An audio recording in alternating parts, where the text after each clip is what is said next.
Good morning students. પ્રકરણ 5 ભારત આઝાદી તરફ પ્રયાણ. ગયા લેક્ચરમાં આપણે હિન્દ છોડો ચળવળ વિશે માહિતી લીધી. આજે આપણે આઝાદ હિન્દ ફોજ તેમજ સુભાષચંદ્ર બોઝ વિશે માહિતી લઈશું. તો ટોપિક તરફ આગળ વધીએ. આઝાદ હિન્દ ફોજ અને સુભાષચંદ્ર બોઝ. સુભાષચંદ્ર બોઝનો જન્મ ઓરિસ્સા રાજ્યના કટક શહેરમાં થયો હતો 23મી જાન્યુઆરી 1897ના રોજ. તેમના પિતા રાય બહાદુર જાનકીનાથ બોઝ કાનૂન ક્ષેત્રે સરકારી વકીલ હતા. માતા શ્રીમતી પાર્વતી દેવી ધાર્મિક વૃત્તિવાળા હતા. આ બંગાળી છોકરો બ્રિટિશ સરકારમાં વફાદાર સેવક બનશે એવી ભવિષ્યવાણી વિચારી હતી.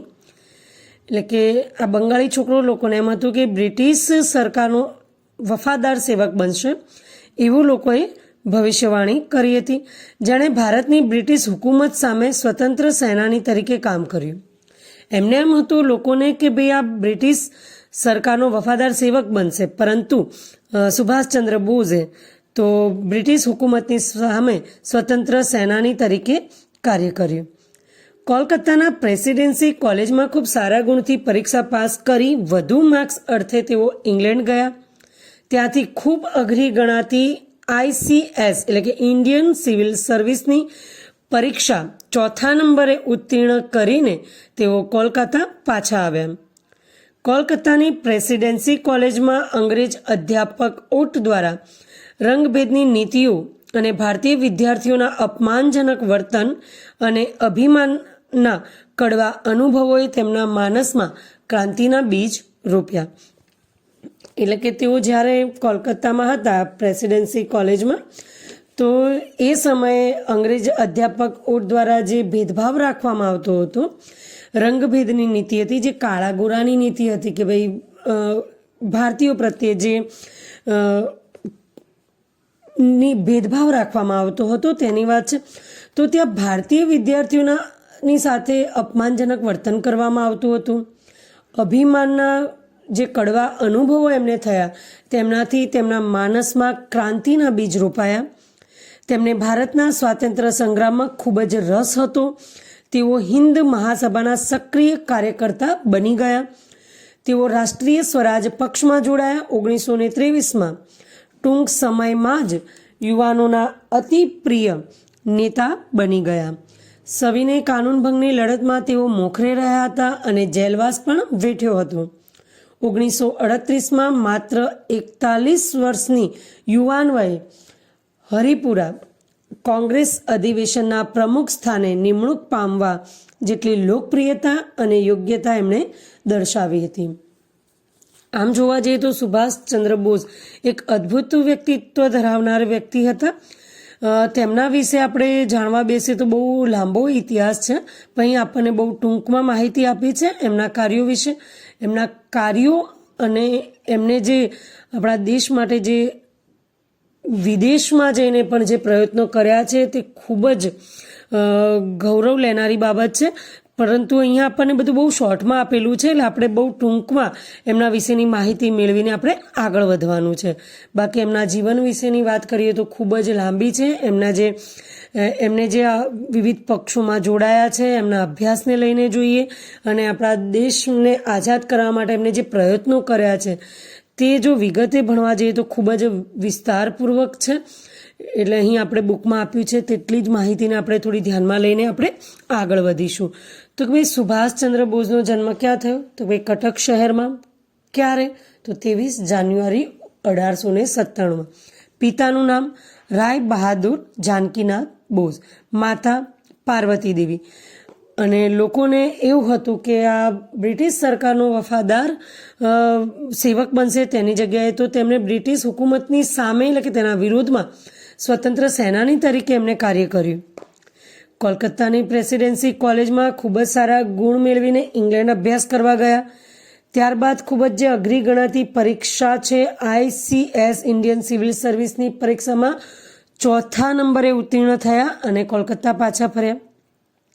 કોલકાતાની જે પ્રેસિડેન્સી કોલેજમાં અધ્યાપક ઓટ દ્વારા જે રંગભેદની નીતિ અપનાવવામાં આવી, જે ભારતીય વિદ્યાર્થીઓનું અપમાન કરવામાં આવ્યું, આવા કડવા અનુભવોએ તેમને તેમના માનસ પર એક ક્રાંતિના બીજ રોપ્યા અને તેમણે દેશની સેવા માટે પોતાના કાર્યો શરૂ કર્યા. હિન્દ મહાસભામાં સક્રિય કાર્યકર્તા બન્યા. ત્યારબાદ રાષ્ટ્રીય સ્વરાજ પક્ષમાં જોડાયા 1923માં અને ટૂંક સમયમાં તે લોકોના અતિ પ્રિય નેતા બની ગયા. સવિનય કાનૂન ભંગની લડતમાં તેઓ મોખરે એટલે કે આગળ પડતા રહ્યા અને જેલવાસ પણ તેમને વેઠ્યો. 1938માં માત્ર 41 વર્ષની વયે હરિપુરા કોંગ્રેસ અધિવેશનમાં પ્રમુખ સ્થાને નિમણૂક પામ્યા. આની પણ જ વાત છે કે ખૂબ જ કે હરિપુરા કોંગ્રેસ અધિવેશનનું જે પ્રમુખ સ્થાને પામ્યા એમાં પણ ઘણા બધાના વિરોધ હોવા છતાં પણ યુવાનોમાં અને લોકોમાં એમની એટલી બધી એટલે કે લોકપ્રિયતા એટલી બધી હતી કે તે પ્રમુખ સ્થાને નિમણૂક પામ્યા અને લોકપ્રિયતા અને યોગ્યતા એમને દર્શાવી હતી.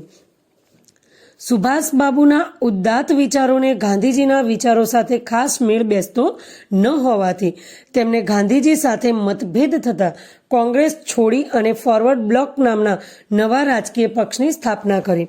એટલે કે ફોરવર્ડ બ્લોક એ કોંગ્રેસના અંતર્ગત જ એ પક્ષ હતો, પરંતુ જ્યારે સુભાષચંદ્ર બોઝ કોંગ્રેસમાંથી છૂટા થયા એટલે કે કોંગ્રેસ છોડી દીધું એટલે ફોરવર્ડ બ્લોક એક અલગ જ પક્ષ બનીને બહાર આવ્યો એમ. એટલે કે ફોરવર્ડ બ્લોક નામના નવા રાજકીય પક્ષની સ્થાપના થઈ કરી અને અવિરત સભાઓ સંબોધવી, દેશમાં પ્રવાસ કરવા, બ્રિટિશરો વિરુદ્ધ જનમત જાગૃત કરવાના આશયથી ઠેર ઠેર પ્રવાસો ખેડ્યા. અંતે હિન્દ સંરક્ષણ ધારાના આગળ ધરી તેમની ધરપકડ કરી તેઓને કારાવાસમાં પૂરવામાં આવ્યા અને એટલે કે 1940માં તેમની ધરપકડ કરવામાં આવી અને તેમને કારાવાસમાં પૂરવામાં આવ્યા. કારાવાસમાં એક રાજકીય કેદી તરીકે એમની સાથે અયોગ્ય વ્યવહાર કરવામાં આવ્યો.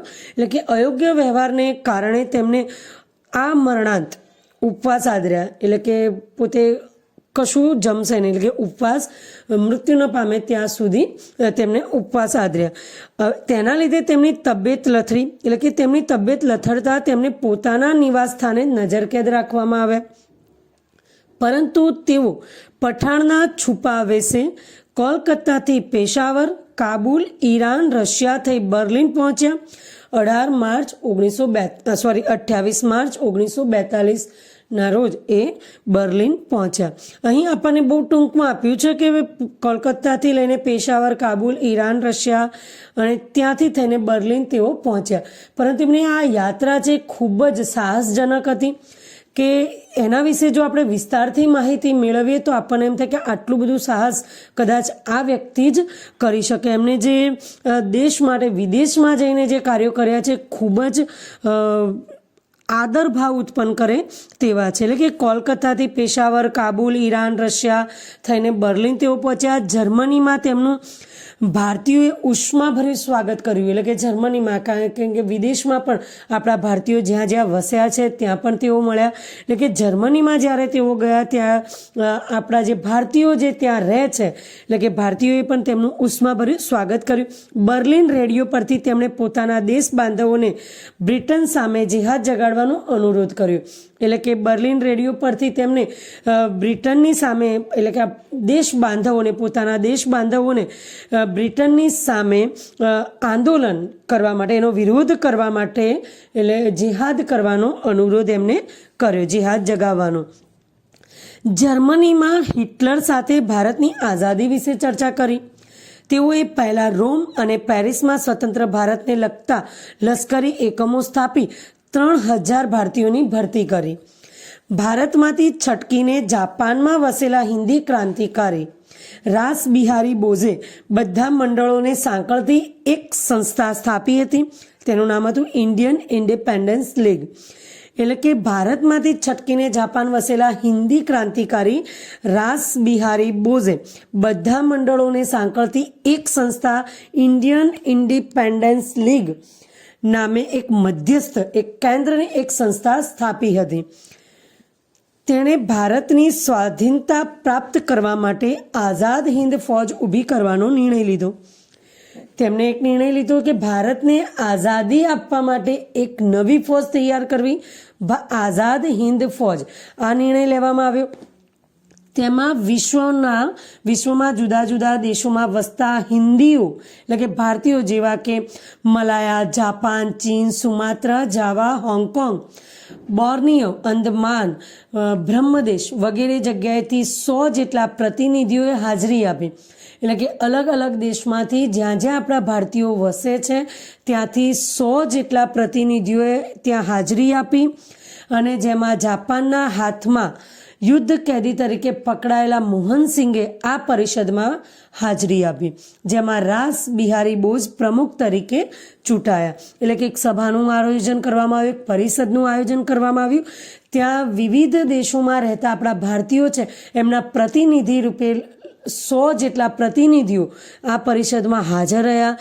જાપાનના યુદ્ધમાં પણ યુદ્ધ કેદી તરીકે પકડાયેલા મોહનસિંગે પણ ત્યાં હાજરી આપી અને ત્યાં રાસ બિહારી બોઝને પ્રમુખ તરીકે ચૂંટવામાં આવ્યા અને આઝાદ હિન્દ ફૌજની સ્થાપના કરવામાં આવી. તો આઝાદ હિન્દ ફૌજ અને ઇન્ડિયન ઇન્ડિપેન્ડન્સ લીગ, હવે એ ટોપિક તરફ જોઈએ. અંગ્રેજોની કડક સુરક્ષા ભેદીને પણ સુભાષચંદ્ર બોઝ એક સબમરીન દ્વારા બર્લિનથી સિફતપૂર્વક જાપાન પહોંચ્યા 1943માં. સિફતપૂર્વક એટલે કે સફળતાપૂર્વક તેઓ જાપાન પહોંચ્યા. આ એક જબ્બર સાહસ હતું.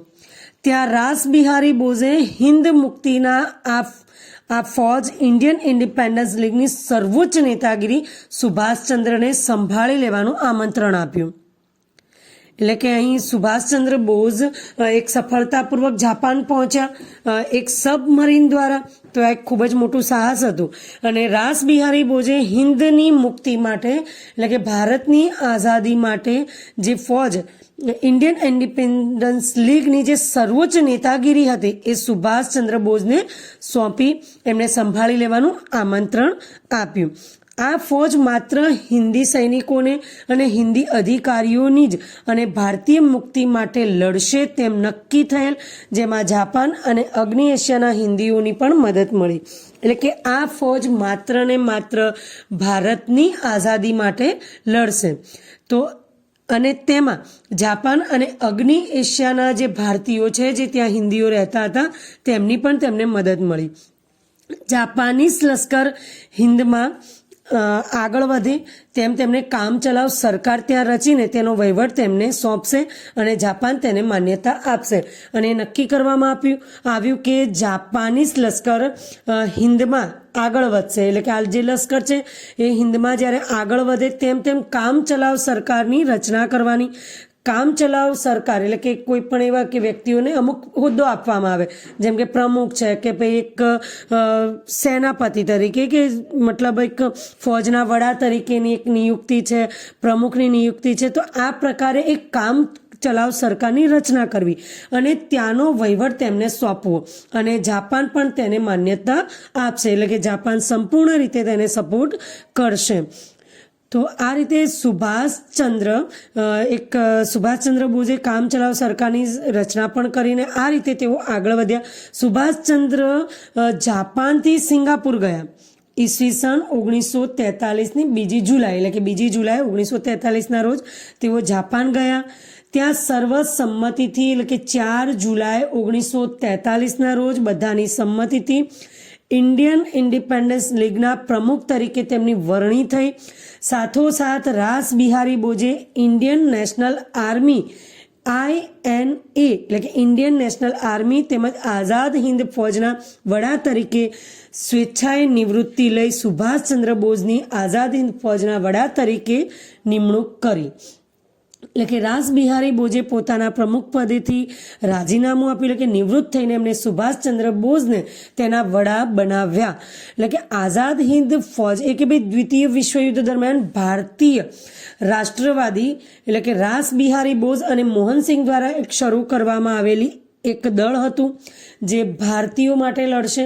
આ દળની રચના ખાસ કરીને ભારતીય રાષ્ટ્રીય સેના તરીકે થઈ હતી. એટલે કે ભારતીય રાષ્ટ્રીય સેના જે ભારતને આઝાદી અપાવવાના પ્રયત્નો કરશે અને આ જે ફોજ હતી એમાંથી તેમણે નિવૃત્તિ લઈ ઇન્ડિયન ઇન્ડિપેન્ડન્સ લીગના પ્રમુખ પણ સુભાષચંદ્ર બોઝને બનાવ્યા અને સાથે સાથે Indian national army Azad Hind ફોજના વડા તરીકે એમણે સ્વેચ્છાએ નિવૃત્તિ લઈને સુભાષચંદ્ર બોઝને તેમના વડા બનાવવામાં આવ્યા। હવે ત્યાં વસતા હિન્દીઓને પોતાની માતૃભૂમિને મુક્ત કરવા માટે યોગ્ય અને સમર્થ નેતા મળી ગયો, એટલે કે જ્યાં વિદેશમાં જે ભારતીયો રહે છે એ ભારતીયોને પોતાના માતૃભૂમિ એટલે કે પોતાના દેશ ભારતને બ્રિટનની ગુલામીમાંથી મુક્ત કરવા માટે હવે એક યોગ્ય નેતા મળી રહ્યા।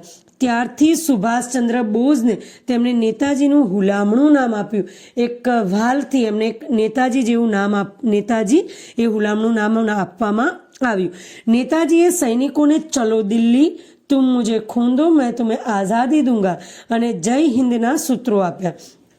એટલે કે દ્વિતીય વિશ્વયુદ્ધ વખતે આઝાદ હિન્દ ફોજે જાપાની સેનાની સહાયથી ભારત પર આક્રમણ કરવાનું નક્કી કર્યું અને ભારત પર આક્રમણ કરવાનું નક્કી કર્યું એટલે પોતાની જે ફોજ છે આઝાદ હિન્દ ફોજને પ્રેરિત કરવા માટે સુભાષચંદ્ર બોઝે ચલો દિલ્હીનું સૂત્ર આપ્યું।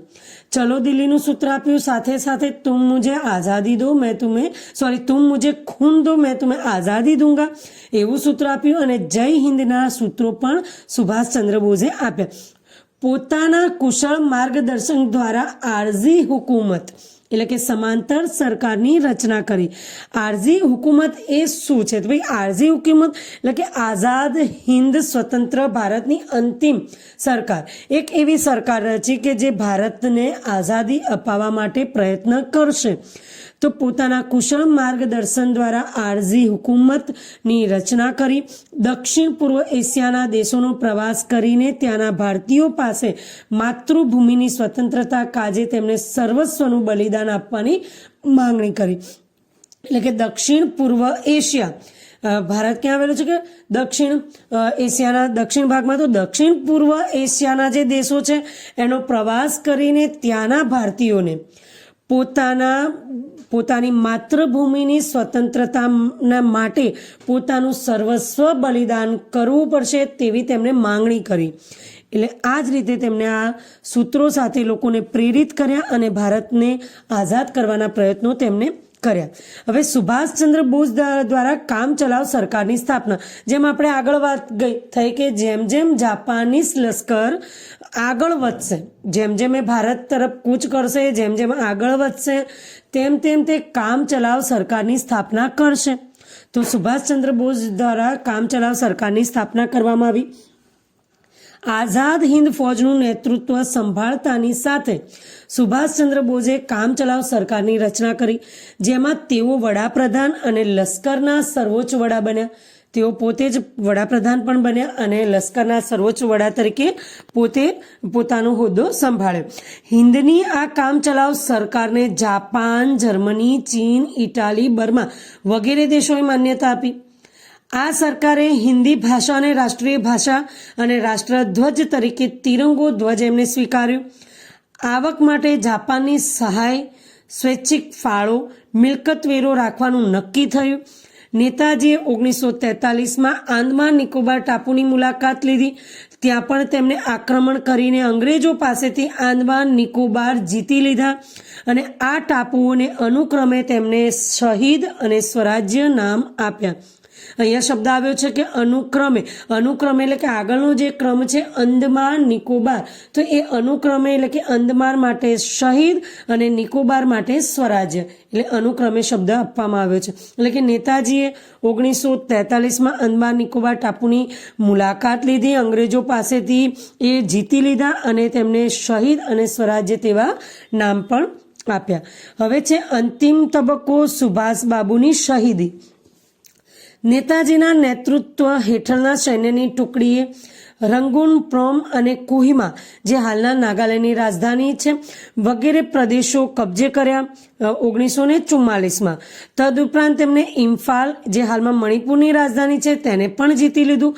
પરંતુ બીજા વિશ્વયુદ્ધના સમયગાળા દરમિયાન અમેરિકાએ બ્રિટન તરફે યુદ્ધમાં ઝુકાવ્યું અને જાપાનના નાગાસાકી અને હિરોશીમા શહેરો પર બોમ્બ વર્ષા કરતા જાપાને શરણાગતિ સ્વીકારવી પડી, જેથી નેતાજીને આઝાદ હિન્દ ફૌજને મળતી જાપાનની સહાય બંધ થઈ ગઈ અને તદુપરાંત બ્રિટનના હવાઈ જહાજોની આઝાદ હિન્દ ફૌજ ઉપરના બોમ્બમારાને લીધે સ્થિતિ ખૂબ જ વણસી હતી.